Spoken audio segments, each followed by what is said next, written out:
आचार्य लल्ल को ज्योतिष परंपरा का बड़ा आचार्य माना जाता है। इन्होंने सिद्धांत के साथ साथ संहिता स्कंद पर भी कार्य किया है। भारतीय ज्योतिष के इतिहास में तंत्र पद्धति, जो कि सिद्धांत स्कंद की उपशाखा है, पर गिनती के ही ग्रंथ मिलते हैं।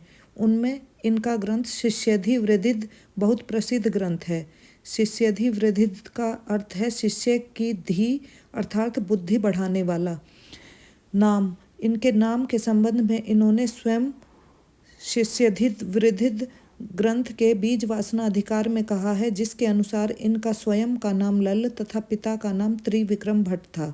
इनके नाम के विषय में कोई और साक्ष्य का प्रमाण ऐतिहासिक या पुरातात्विक रूप में प्राप्त नहीं होता। जन्म स्थान, जन्म स्थान के विषय में उनके श्लोक में कहा है कि शिष्यधिवृद्धिद की रचना उन्होंने ब्रह्मा जी की पुत्री अर्थात सरस्वती के प्रभाव वाले क्षेत्र में की। वे इस तरह के स्थान पर रहे जरूर होंगे।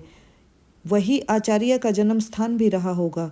इस प्रकार का स्थान सरस्वती के तटवर्ती, सरस्वती के प्रभाव क्षेत्र वर्तमान का कश्मीर प्रांत होना चाहिए। इसके अतिरिक्त इनके जन्म के विषय में कोई और साक्ष्य नहीं मिला। जन्म काल, विभिन्न इतिहासकारों के मतानुसार इनका जन्म काल 6वीं शताब्दी निकलकर आता है। आचार्य लल्ल की रचनाएं, आचार्य लल्ल के 2 ग्रंथ पूर्णतः प्रकाश में आए हैं। पहला ग्रंथ है शिष्यधिवृद्धिद और दूसरा ग्रंथ है मुहूर्त ग्रंथ रत्नकोश। शिष्यधिवृद्धिद, चूँकि लल्ल के शिष्यों को आर्यभट्ट के ग्रंथ आर्यभट्टियम को समझने में कठिनाई होती थी, इसलिए लल्ल ने शिष्यधिवृद्धिद ग्रंथ की रचना की। वराहमिहिर ने अपने 5 सिद्धांतों में से सूर्य सिद्धांत को स्पष्टतर बताया था, परंतु इसमें बार बार परिष्कार की आवश्यकता पड़ती है, क्योंकि ग्रहों में कालजन्य अंतर आ जाते हैं। इन्हीं के लिए आचार्य के ग्रंथ में एक बीज वासना अधिकार नाम का अध्याय की रचना आचार्य ने अपने ग्रंथ में की थी। इस ग्रंथ में कुल 22 अध्याय हैं। पहला, इसके 2 पार्ट हैं। एक है गणित अध्याय, इसमें 13 अधिकार हैं, और दूसरा है गोलाध्याय, इसमें 9 अधिकार हैं।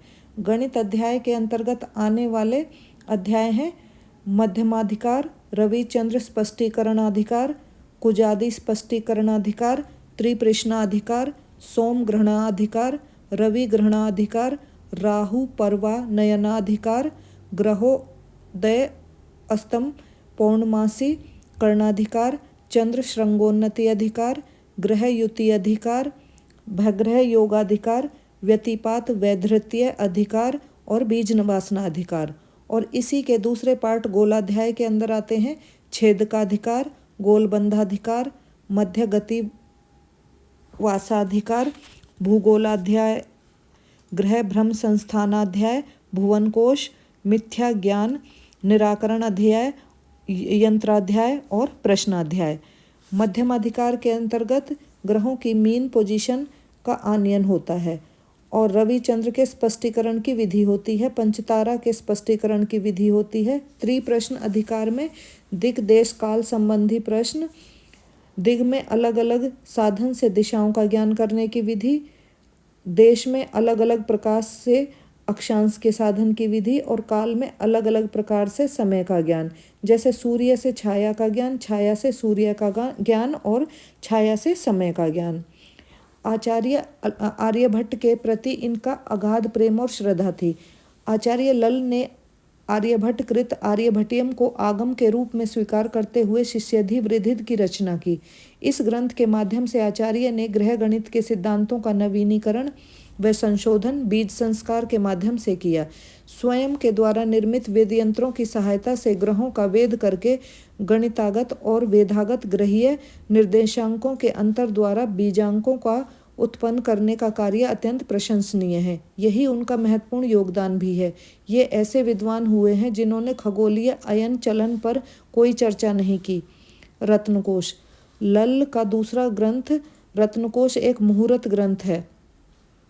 इनका महत्व या योगदान इस प्रकार कहा जाता है कि इससे पहले बीज संस्कार की चर्चा कहीं पर भी हमें नहीं मिलती। इन्होंने ग्रहों में दृग गणितज्ञता लाने हेतु बीज संस्कार करने की प्रक्रिया का प्रतिपादन किया। वेद यंत्रों का निर्माण तथा प्रयोग इन्होंने ही आरंभ किया।